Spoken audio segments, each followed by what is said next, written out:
Hello and welcome back to TriggerSmart. Today I'm going to take a step back and summarize all of the loose ends that I've had sent to me and that others like Candace Owens and others have covered, all in one place to give a realistic view of what is out there and what it might mean. Now, if I miss any, put them in the comments below. And quickly, here's a video that one of you subscribers have sent to me that's pretty interesting. So their theory here is that they see something from this camera heading towards Charlie. They're pointing to this open area in the M. And then here they say, look at the letter M. It appears something passes in front of it at the moment of the shot. So right there, you can see the M just looks different, right? Like it's shiny. Maybe something passed through there. I mean, it could be propellant bending the light. It could be maybe a bullet passed through there. How you get those like long streaks. I have no idea. This is all just a guess, but something's different there, right? And then we go on to the third shot and you can still see it almost looks like his hair or something is bending. And the M still looks different than the original. And we'll see this in a video here in slow motion in a second. And the wound appears around the same time. And obviously I'm not showing it for obvious reasons. All right, so let's take a quick look at this. No gore is shown.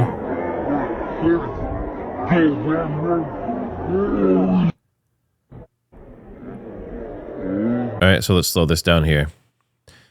So watch just this general area. Can there be artifacts? Sure, but just watch this.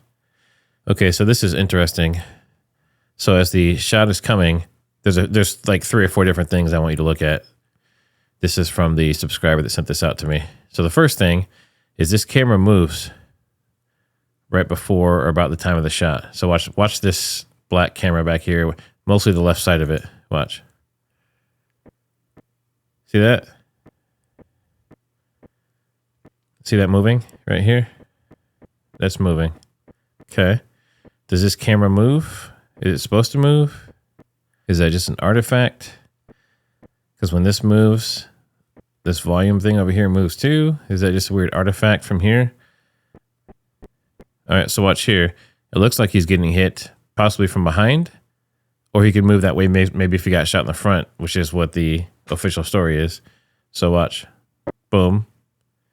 And then we know from the other videos that we've seen that there seems to be some strange changes in his hair, in his head, in the back of his neck when he initially gets hit, which would be consistent with a theoretical shot from behind. Look up here. So the shot just happened. He hasn't even fallen over yet. And then you see this object fall. See that? That black object? If I go frame by frame, you can see it coming down. So that's interesting. So is that just a piece of the backdrop falling down? Was that some kind of trigger? Could the bullet have actually come from there? Because that would match the angle if that was an exit wound in the front. Same with this camera, theoretically. So let's watch this full speed now.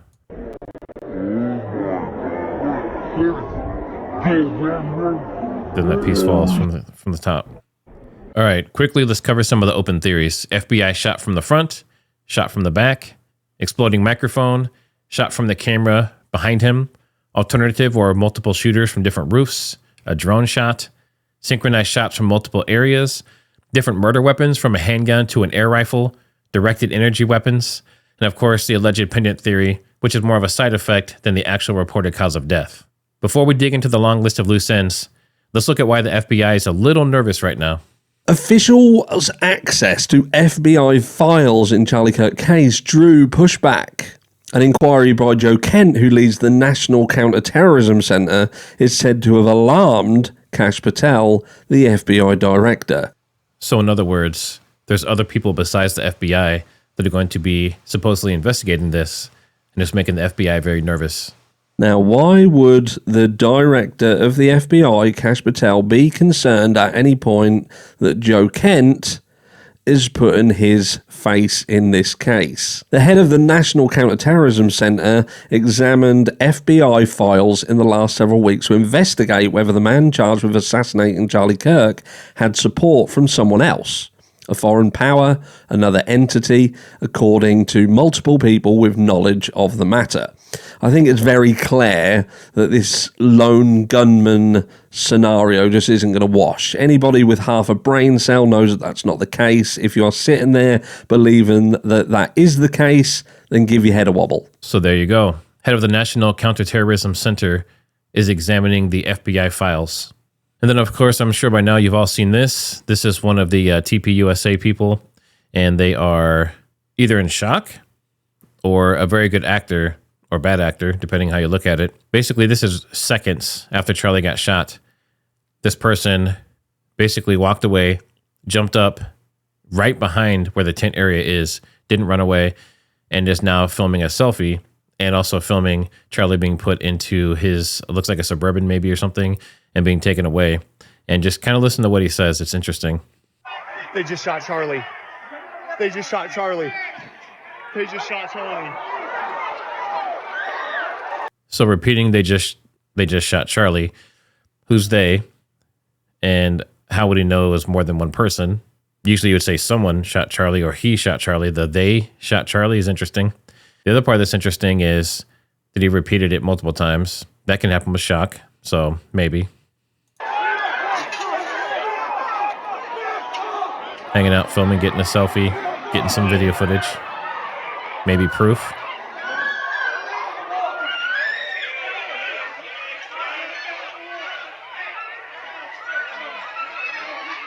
They just shot Charlie.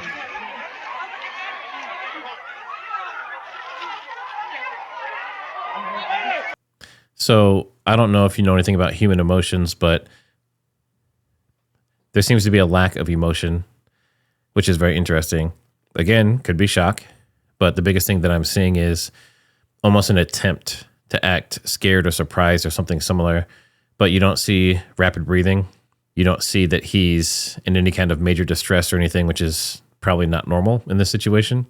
This is the part that is bothering most people about this.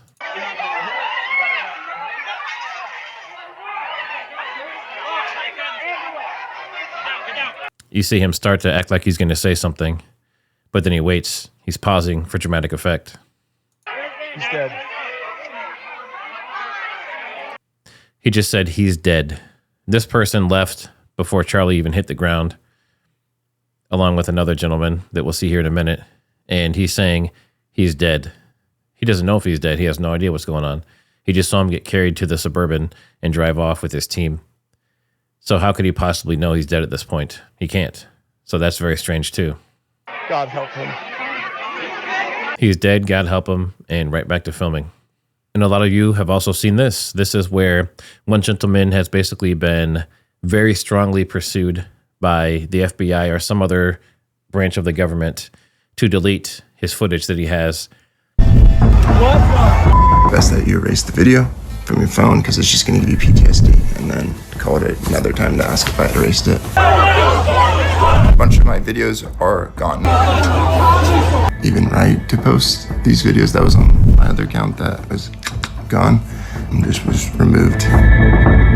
So if you didn't see his interview, I believe he was on Redacted and a few other channels. But long story short, he had some footage. He was contacted by the government, maybe the FBI, it sounds like. They told him that he should delete the footage. The reason being is because it could give him PTSD. Then they followed up, at least once, if not more than that, to confirm if he had or had not deleted the footage. And then he, along with some other people, found that the footage was no longer on their phones. It had been remotely deleted. So originally when I sent this video into the FIB for tips, I thought I was doing a service and, to Charlie and helping out. So it started off where I got in contact, was talking to someone at the local field office there in my local state. And then it jumped up a few levels. Then I was talking to someone on the national level. That person had called me back and they had said, because this was your friend, I think it's best that you erase the video from your phone because it's just going to give you PTSD, and then call it another time to ask if I had erased it. That was the first time that I felt like it was even right to post these videos that was on my other account that was gone and just was removed after 5 years of building it. But So I got a call back and was asked to confirm that it was gone. And again, that's when I started sharing, posting, and saving on many different hard drives at many different places. It's been crazy. It's been rough. Can someone explain to me how you can literally have stuff on your phone, have a couple posts that you post on TikTok, still have 20 other videos that you've luckily saved on hard drives that aren't connected to the internet, and then they're all just gone from your phone? They're erased from your phone? Guys, you guys keep asking. We haven't seen anyone from this angle. People aren't talking from this angle. People aren't talking and posting their footage. People's footage is getting erased off their phones. People are being silenced. People are being targeted. And not only that, but they're also being gagged. So what do you think about this? Sounds like people are being forced to be silent. And if they're not being silent, then they're having their property accessed. And it sounds like allegedly, reportedly having files deleted by the government or some other entity off of their devices. A little crazy. So some of you have reported that the Mauser rifles in World War I, as reported for the murder weapon, were only 8mm during that time period. Now I've looked into that and that appears to be false. Some were 30-06, and 30-06 was widely used in World War I. They were also refitted many years later to be 30-06, so that's not technically a smoking gun, no pun intended. Then there were reports of professional snipers taking other positions. TPUSA Security said it was their elite squad doing checkpoints from some sources, and other sources said that the security team assumed that that was UVU law enforcement. Witnesses say men in military-style gear in black with masks were there that day. Some people also reported one on a roof with a sniper-style weapon, unconfirmed via video. Multiple assassins on the ground at the same time to make sure it was done. Again, unconfirmed, but widely agreed upon. TPUSA staff acting strangely with rehearsed selfies, which was dropped in that video by Candace Owens, and also other characters rehearsing their part before the final question was asked to Charlie, like an acting troupe getting ready for their big performance. Strange response from TPUSA addressing Michael McCoy, walking away from Charlie and getting on the phone and calling Erica supposedly and his father. Mikey McCoy's pastor father saying that Mikey was covered in blood when he wasn't anywhere near Charlie, and how he was directing everyone, and how he and the selfie guy said, Charlie's dead, when they couldn't have possibly known that. Very rehearsed and also over-explained in their response. So why would his right-hand man and longtime friend, chief of staff, walk away casually the instant he was shot in under 1 second? He's moving behind the tent, and he was walking, by the way, with the possibility of more gunshots being there, and casually walking along, not looking back, as the security team got Charlie to the car. And then there's alleged history within TPUSA of financial corruption, hence the internal audits that Charlie was asking for, that, by the way, they have since canceled since he passed. Also reports of sexual misconduct within TPUSA that has been talked about for a while now. Redacted had a guest on recently that discussed it. Then the strange internet searches, including the names, addresses, and jobs of all the medical staff, new judge Tyler Robinson, as well as TPUSA staff from inside and outside the U.S., days, weeks, and months before the assassination. And apparently they also searched for the address and location where the gun was finally found, in the forest. Searches that have been exposed widely across social media, and the data since has been wiped from most or all of it since it was exposed online by these people. Also stranger is that before Butler, Pennsylvania, for the Trump assassination attempt, as well as other activities and events like the church shooter, there were similar searches before the event happened. That doesn't seem like a coincidence. It seems like a pattern. The fast food restaurant Tyler was caught on video at, closing immediately after the assassination with no explanation. Then you have the crew at UVU all over the crime scene covering everything up. Some sources say they were just cleaning up the biohazard left from the blood. Others say it was part of the cover-up. The fact that texts with Candace from Charlie said that he had recurring nightmares, that he would die young and quickly, and that it felt like they would kill him. He knew he was a target. And then you have the gentleman pulling the camera and the SD card behind Charlie Kirk right after it happened. The reason was that they didn't want Erica to have to relive the moment, and they wanted to protect it. The guy that did it told Candace that he couldn't send it to her for reasons ranging from Google hacking him if he does, to the size of the files. Now, he was a videography professional. He'd been transferring files his whole career and definitely knew how. They were just excuses. Now, eventually he did send the file. And anytime TPUSA is questioned about all these strange events that don't make sense, they gaslight, deflect, attack, and make legal threats to whoever questions them.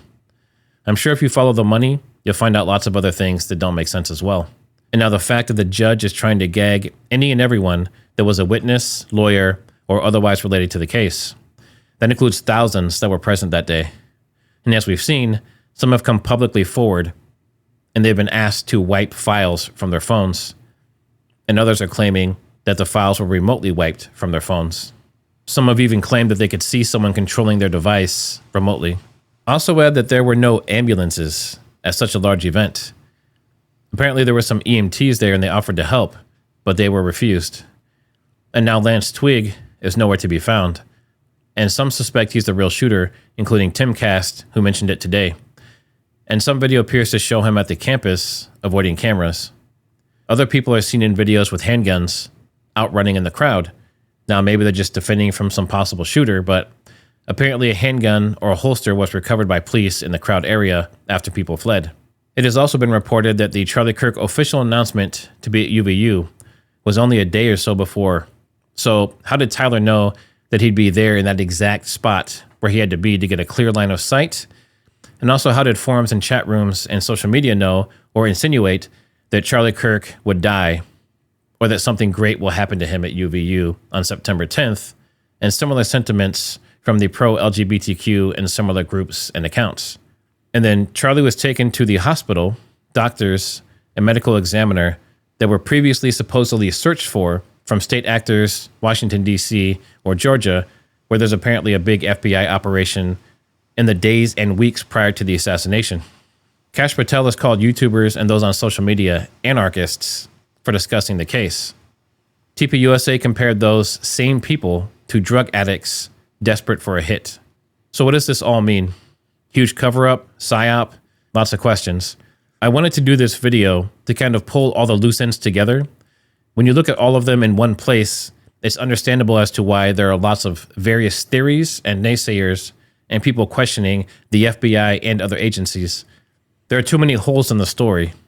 So unless they have some insanely convincing evidence in court, it's not going to sell well to the American people. And by the way, it was just ruled that Tyler wouldn't have to wear his jail gear. He can wear regular clothes or a suit. They did deny his restraints, so he will have to be restrained still. But so far it looks like no one's able to film him or him in restraints because they think that it will color the case and possibly influence those who are in the jury. So even if the mainstream narrative is true, it's pretty clear that this wasn't a one-man band that planned this. It was a complex operation. But to what end? What was their goal? Did they achieve their goal? Don't forget to like, subscribe, and share. Make sure you comment down below, and I'll see you on the next one.